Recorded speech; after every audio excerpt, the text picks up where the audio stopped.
Well, and the other complicating factor is that why we do need to keep it, I think, more serious is that there's a lot of people that need hospitalizations every day that are completely unrelated to COVID-19. They're already part of the system or they're a part of the inflow and outflow of patient care through any hospital system.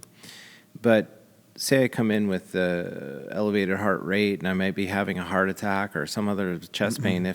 If your staff is already overwhelmed with COVID-19 patients and that tax the system, I mean, that system of having maybe a mild heart attack might actually have an outcome much worse than it would have under normal circumstances. So thank you for asking that question, because I think that's a great point. 90% of us aren't going to really get this, and it's not going to be an issue for us, presumably. Mm-hmm.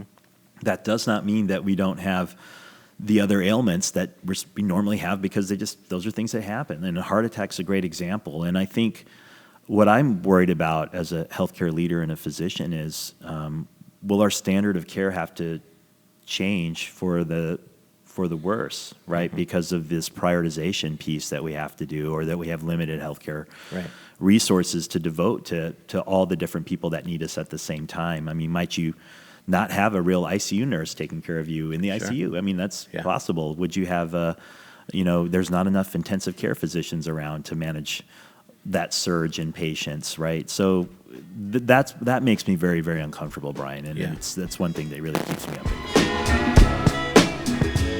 This Full Exposure Podcast episode has been made possible through the support of Metro Health, University of Michigan Health, and Dr. Peter Hahn, who believe that creativity and the arts are essential to a rich, healthy, and fulfilling life.